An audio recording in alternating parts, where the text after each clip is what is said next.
我现在到乔家大院了啊，在家休息了1个月，越休息越懒，都不想出来旅游了。还是家里面舒服啊，但是还是要走出舒适区，该出来工作了啊。这次打算先在山西玩一下啊，第一站选择这个乔家大院去看一看。买票进来了啊，现在门票是115一个人，因为我有那个山西文旅年卡呢，所以是免费进来的。太划算了！前面这里就是乔家大院了啊，看人家这个院墙，哎呀，高墙大院呀，有钱人家盖的这墙都很高的。很多人只是在电视上看过这个大院是吧？真实的长什么样子，大家都没有见过。今天我带大家进去转一转，也了解一下这个乔家，它是怎么样从一个卖豆腐的起家，最后发展成这个晋商大户啊。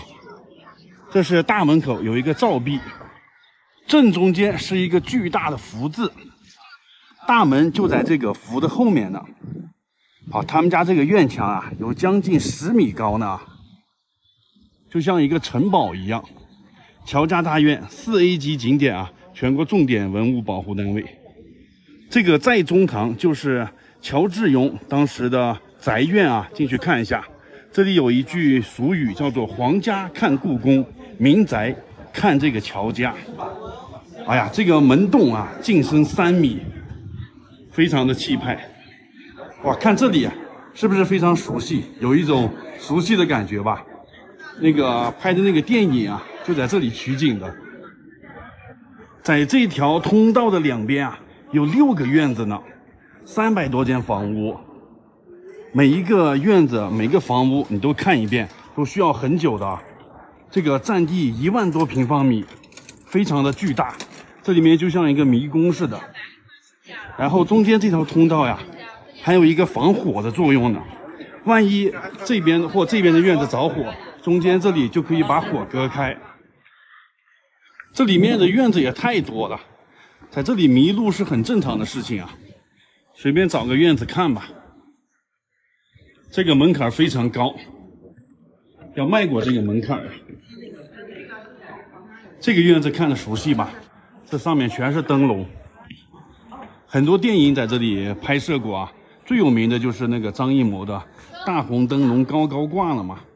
院子正中间有一口这个缸，这个是防火用的啊，万一着火了，可以从这里取水去灭火。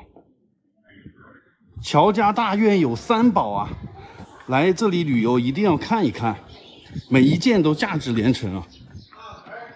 这里面就有第一个宝贝，就是正对面这个叫做犀牛望月镜。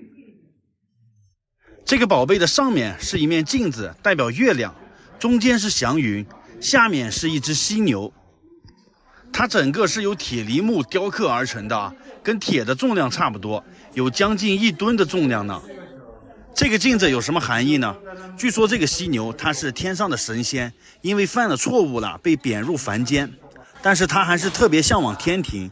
每当月圆之夜呢，它就回首望月，想回到天庭啊。然后看一下第2件宝贝啊，就是这个球。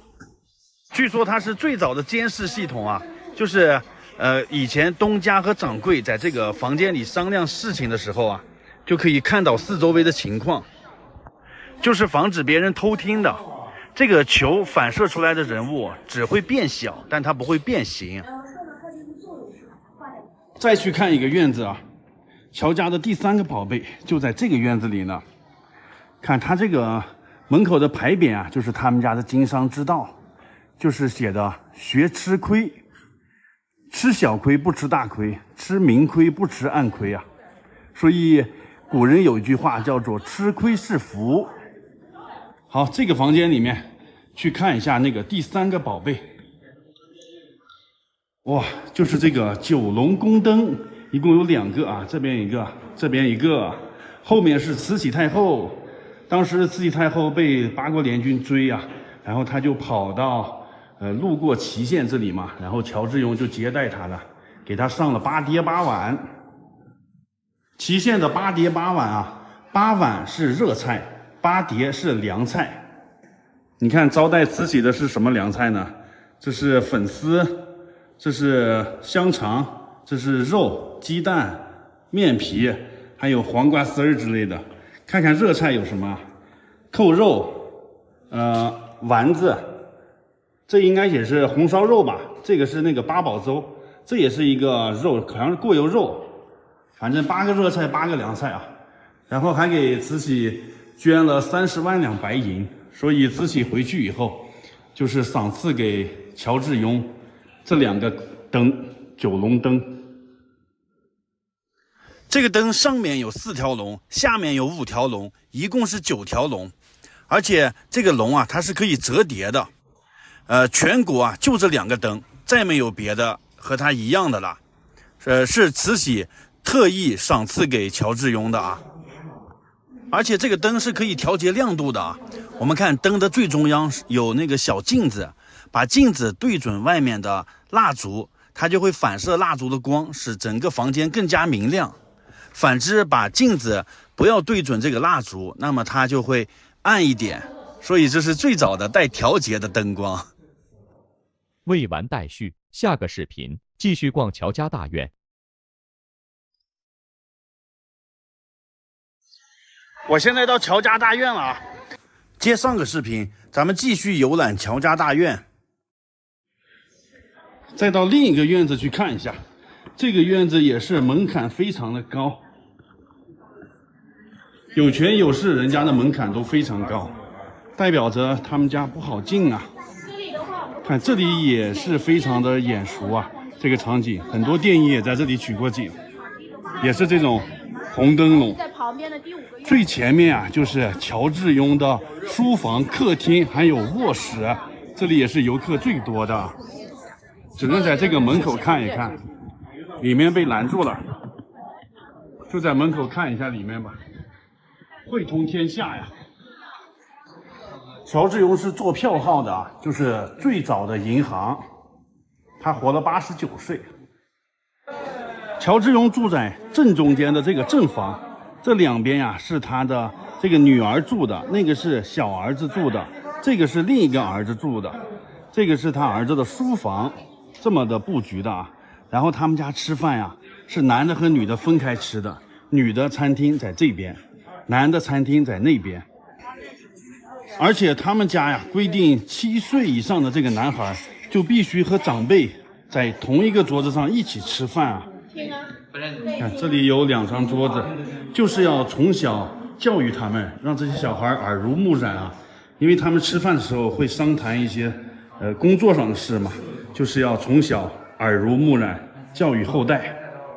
哎呀，想一想我们小时候吃饭时候都不让上桌啊，人家这个是规定必须和长辈在一块吃饭。果然有钱人家这个教育方法也不一样啊。这个院子是家塾，就是他们家小孩读书的地方啊。这边有家规呢，看看乔家的家规。看这个是乔致庸写的啊，求名求利莫求人，须求己，惜衣惜食非惜财，原惜福。你看求人不如求己啊，求别人是最难的这个事情啊。然后再到对面那个房间里看一下，这个是家训室，看看他们家的家训。乔氏家规：不准纳妾，不准赌博，不准嫖娼，不准吸毒，不准虐仆，不准酗酒。这总结一句话就是吃喝嫖赌抽啊。大家觉得这个家规最难做到的是哪一条呀？很难做到吧，这几条，尤其是对于有钱人来说。都说富不过3代啊，乔家呢却兴旺了200多年。究其原因呢，这个就是很重要，俭养德。不光要有钱呀，还要有德行，还要养成这个勤俭节约的习惯，这样才能延续100年。这里有一个马车，据刚才导游介绍啊，说是这是古代的劳斯莱斯啊，很贵的这个车，因为它的车轱辘还有那个轴是用小叶紫檀木做成的啊，1克紫檀1克黄金，所以这个车很贵的，一个轮子都能换现在的一个宝马7系啊。但是它这个车呢比较小，你看特别的窄，人坐在里面呢是盘腿坐的啊，并不舒服。那你说乔家这么有钱，为什么坐这么小的马车啊？因为当时是士农工商嘛，这个商人的地位比较低啊，就不让他坐的特别的宽大，就是做生意的商人只能坐这个窄的马车啊。即使像他家这么有钱，也只能坐这么窄的车。在哪来？这边是乔家的厨房。普通人家呢，厨房也就5、6个平方吧。哇，他们家这个厨房都上百平米了，各种家具一应俱全。最有特点的是他们家这个灶台啊，你看在里面炒菜，然后在外面生火呢。你看在这个地方生火，这个设计挺不错的吧？因为生火嘛，会产生很多烟，在屋里的话乌烟瘴气的啊。然后抱一些柴火的话，进屋也不太方便，所以把它设计在外面。他们家这厨房那里有一个地窖的啊，厨房有多大，那个地窖就有多大。地窖主要储存粮食啊、蔬菜的嘛。然后这个墙上还有壁柜，这边还有供奉灶王爷的这个地方。现在不开灶了，里头就没有灶王爷了。这是乔家大院的后花园，荷花盛开啊！这有人在那儿拉二胡呢，哇，能感觉出来人家这个气派吧？这是后院的假山，还有瀑布。乔家这么有钱，大家知道他们把钱藏在哪里吗？那些金啊、银啊，都藏在地窖里面啊，就在这个假山下面呢。带大家看一下。看这个假山的后面，这个地方有一个门啊，非常的不显眼啊。从这里进去啊，有一个地窖，这下面有一个很大的库啊，把金银财宝都藏在里面。里面据说还有一个关公守门的呢。哇，藏在这个假山这里啊，不显山不漏水，这也是一个障眼法吧？你从外面看，这是一个假山，其实呢，人家是一个藏金的洞，太高明了啊！乔家究竟有多少钱？据说在鼎盛时期啊，他们家的钱是国库收入的1/7那么多呢。哇，那么多的钱都埋在这个地下呢。这里不知道有没有一个藏宝图呢？这钱后来也不知道被谁拿走了啊。乔家大院参观完了，就一个感受啊，就是有钱。他们家这么多钱是怎么来的啊？先是卖豆腐起家。挣了钱呢，就开始卖丝绸、卖茶叶，最后开商号，又开票号，慢慢积累起来这么大的家业啊！这个人一旦挣了钱，第一件事是干什么？就是盖房子，跟我们现在一样啊！挣了钱先买上几套房子，这就是不动产嘛，先盖豪宅。乔致庸就是啊，你看盖了这么多的豪宅，但是他还做了比别人做不到的，就是做这个票号汇通天下嘛，就相当于现在的银行。好的，乔家大院就参观到这里了，我们下个视频见，拜拜。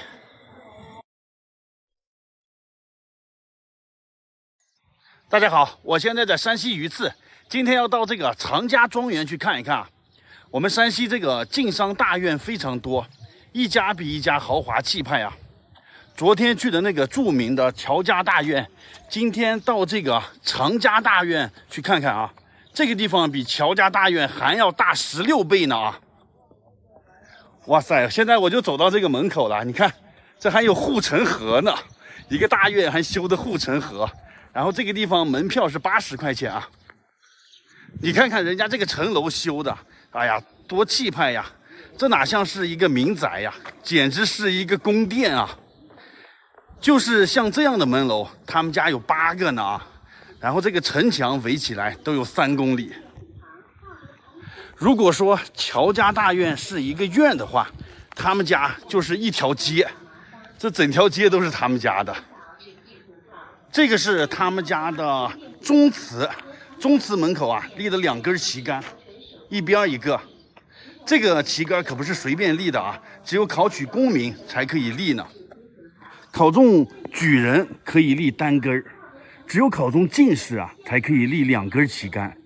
他们家在历史上出过10个举人呢，也出过进士，所以这个是身份和地位的象征。然后在这个前面啊有一个照壁，这也是大有来头的啊。你看照壁上中间刻了这么多字啊，大家有没有人认识的呢？这全都是同一个字，就是寿字，有240个啊。中国以这个60年为一甲子嘛，240个就是4个甲子，就是意味着他们家4世同堂啊，就是多子多福、人丁兴旺的这个意思。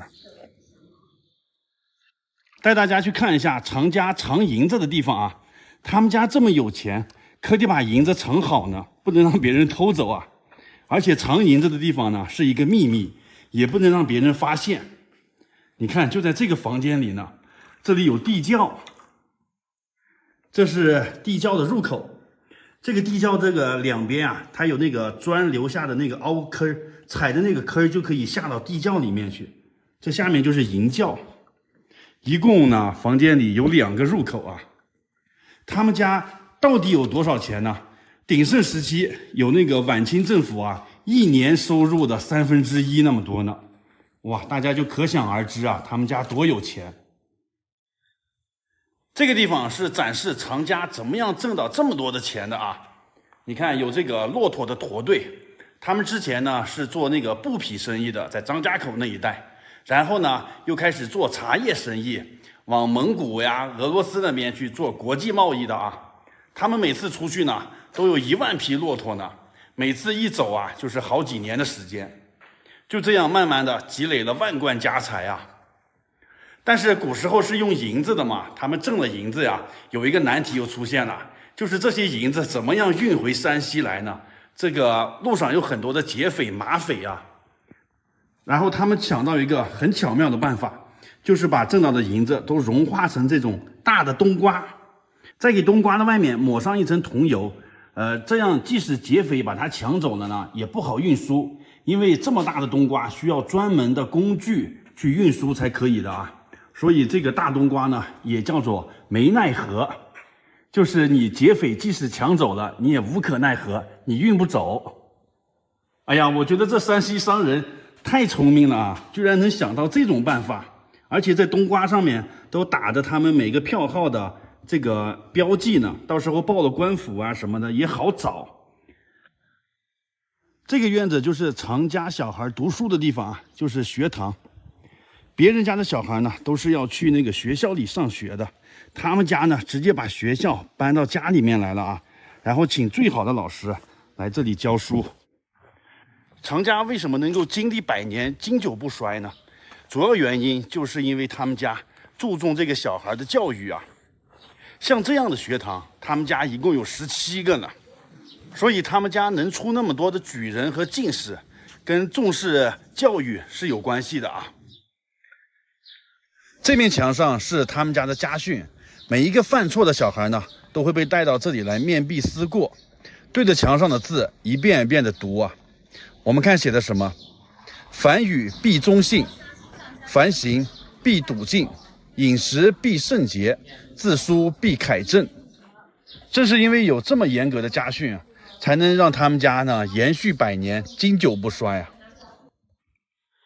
这个就是常家主人居住的地方了啊，它里面布置非常讲究啊。正对面太师椅，上面长条桌上放着8个瓶子，代表着4平8稳啊。然后看看这边呢，这个桌子上放着一个温酒壶，这是从俄罗斯带回来的啊，就是给这个烫酒用的。后面呢放着一个镜子，左右各一个。这就是代表希望他们家呢能够平静的度过日子啊。然后这个房间里最值钱的就是中间这个桌子了，这是海南黄花梨的。有一种说法，1两黄花梨能换1两黄金的。这个黄花梨只能顺时针转啊，顺风顺水的意思。然后这个房间里面特别凉快，因为它这个墙壁啊非常的厚，有90公分呢。你看一下，特别的厚这个墙，而且墙上啊是有壁灯的。再看一下主人的卧室吧，没想到这个卧室比较小啊，但是它能聚气。卧室前面有2个镜子，这是什么意思呀？就是躺在床上啊，就可以通过这2面镜子观察到有没有人过来了，算是一个监视器的作用啊。像他们这种有钱人呢，就特别忌讳，就是让人偷听啊，或者是怕别人知道他们的财富秘密啊，所以这个镜子就是监视器。这个院子就是程家的绣楼了，就是大小姐住的地方啊。大小姐住在2楼，丫鬟仆人住在1楼。古时候啊，这个大小姐13岁就上这个绣楼，14岁蓄发，15岁就待嫁，16岁呢就要抱个金娃娃了。以前大小姐大门不出二门不迈啊，直到她出嫁了，她才能下这个绣楼。平时都在这个楼上。在绣楼的旁边啊，有程家最重要的一个藏宝图呢。哇，是不是特别好奇？看，就在这面墙上呢啊，刻的这么多的图案和文字。这也不是文字啊，因为没有一个字认识的，这应该是符号和各种图案。据说能破解这个藏宝图秘密的人，就能得到程家的金银财宝啊。但是至今都没有人破解。这个藏宝图只能期待有缘人来破解了。但是我觉得啊，他是往那个银票那个票号上面做的那个防伪的符号，因为他们做票号的，你存了银子，他们会给你一些字据什么的，往那个字据上面写上这些符号，就是防伪的。这边这些票号每家都有自己独特的符号呢，有的用那个唐诗，有的用宋词，有的用这种自创的文字啊，每一家的这个防伪都不一样。大家快看，这里就是程家庄园的后花园了啊！它既有南方园林的秀气，又兼具北方园林的大气啊，简直就是一个缩小版的颐和园。然后看那里有一个观景的楼啊，站在那个楼上，既可以俯瞰前面的程家庄园，又可以看后面的万亩良田。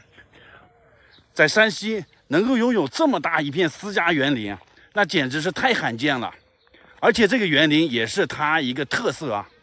我们看，相比起来，什么马家大院、乔家大院、王家大院、李家大院，他们的为什么都叫大院呢？而这个叫做庄园。庄园嘛，它这个就是花园建得更好啊。好的，程家庄园就参观到这里了，大家看完记得点个赞啊，拜拜。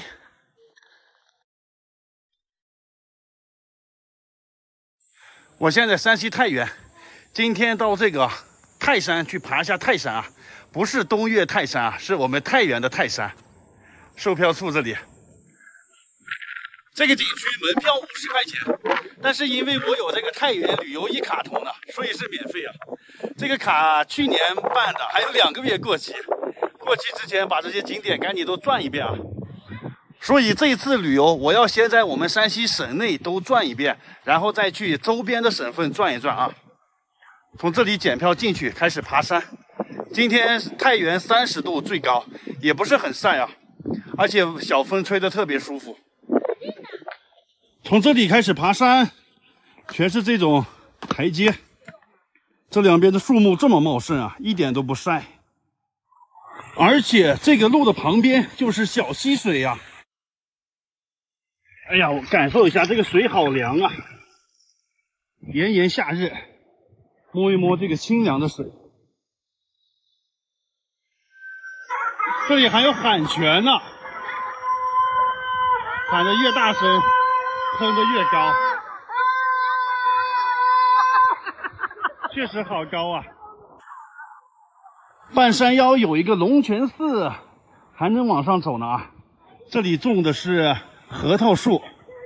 快，南方的朋友看过这个核桃没有？那么大的核桃啊，有2棵，这里也可以祈福的，把这些祈福的小牌牌挂在这里啊。哇，这个池塘里面是云雾缭绕的。像仙境一样的。这里龙嘴里面还往外吐水，龙吐水。来，我来龙吐水这里玩一下。哇，这个水真凉啊！这天气就适合来爬山避暑的。这里是一大片休息区啊！哇，这个环境也太好了啊！小朋友也可以带水枪过来玩水，在这里乘凉真棒啊！夏天来这山上避暑是不错的。本来以为爬山很热啊，没想到这个泰山景区特别的凉快。小朋友打水枪，这里还有免费的水啊，自己带杯子来就可以打了，有开水有凉水。我打个矿泉水吧。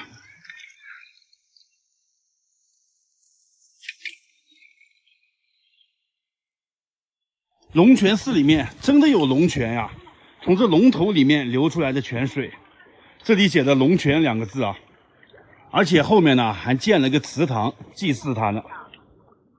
传说李世民起兵之前呀，就喝过这个龙泉里的水，因为唐朝李渊、李世民就是从太原起兵的啊，之前他们都在太原的，然后这个龙泉的这边滋养了一棵上千年的古柏，至今还是枝繁叶茂啊！哇，这个池塘里的水打在这个树干上，你看，光影斑驳啊！在这个龙泉的旁边有一个舍利塔，这个塔呀是后建的，传说在这个塔里面当时还保留的一个地宫呢，地宫里有舍利子啊，咱们进去看一看去。这就是塔的内部啊，小点声说话。哎呀，最中间是个舍利子啊，这上面金碧辉煌的呀，可以绕着这个舍利塔转一圈，好震撼呀！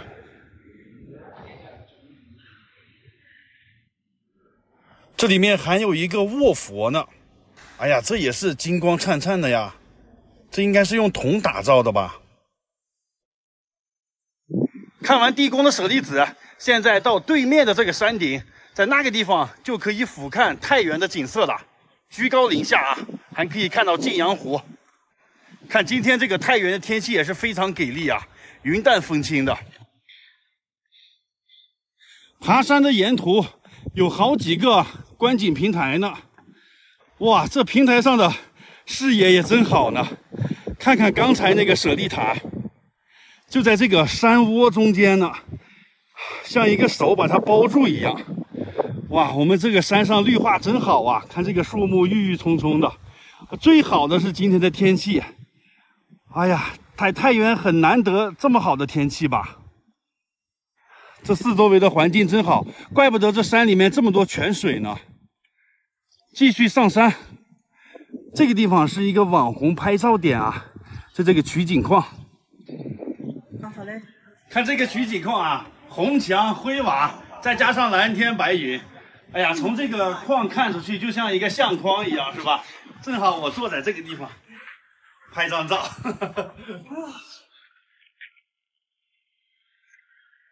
山顶有免费雪糕了啊，去领上一个。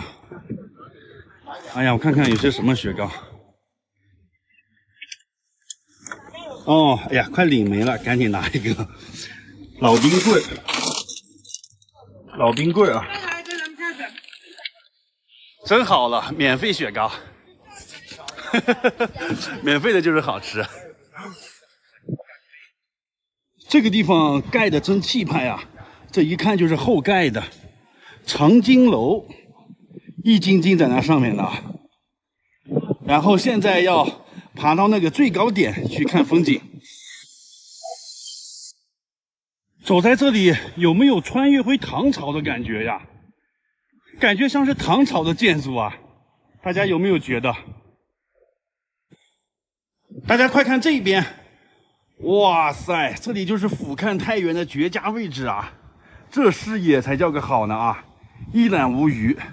那边是太原市的市区，你看那个高楼大厦，一栋挨一栋，非常的密啊。这边有一个很大的湖泊，晋阳湖，这是个人工湖啊，以前是这个发电厂的冷却池，后来改成这个湖泊了。然后再转到这边，远处就是飞机场、高铁站都在那边。然后这里是植物园，然后这边有一个太原古县城，张艺谋的那个电影就在这个古县城里面拍的啊。然后大家看这一片，哇，地势非常的平坦。再往那边走就是清徐，再往那边走就是晋中的榆次。哇，一马平川啊，连一点起伏都没有。但是太原还没有发展到这边呢啊，这边就特别靠南了。太原的重心现在发展到这个晋阳湖的北边了。从这个地形上看，太原往南发展是对的啊，因为这南边你看看一马平川，没有遮挡，大片的土地可以开发利用的。我们家可惜住在太原的北边，拆迁呀什么都没轮上我们家呀，那北边全都是山。然后大家看这个太原古县城，在宋朝以前啊，太原的这个重心就是在这个古县城这一带呢。太原有尖草坪区、万柏林区、杏花岭区，还有晋源区。你听人家这个名字啊，晋源，晋的源头和起源，就是以前太原古县城这一块啊。一直到宋朝的赵光义那个皇帝啊，他攻下这个太原城以后，就把它烧毁了，因为他认为这个地方是龙脉，就切断龙脉，把太原这个迁走了，迁到晋中的榆次。后来呢，又迁到现在太原往北呀，几十公里的那个地方。所以在唐朝呀、汉朝呀，还有秦朝，再往前的那个西周、东周，太原的中心都在这一块呢。所以古代的太原人住在这里啊，他们就因为山近，他们在这个山里面修建了各种石窟，然后这个山的后面就是天龙山石窟，然后在这里有泰山，然后翻过这个山后面呢就是那个蒙山大佛。你看我们尖草坪区离这里是最远的，所以尖草坪就很少有这些石窟和佛像啊。而且太原最著名的那个景点晋祠也在这个附近呢，在这个山的后面呢。所以这一片啊，在宋朝以前是一个风水宝地呀。再看一看吧。泰山转完了，全长2个小时左右，山没有多高啊。想避暑的可以来这里爬山。好的，就拍到这里了。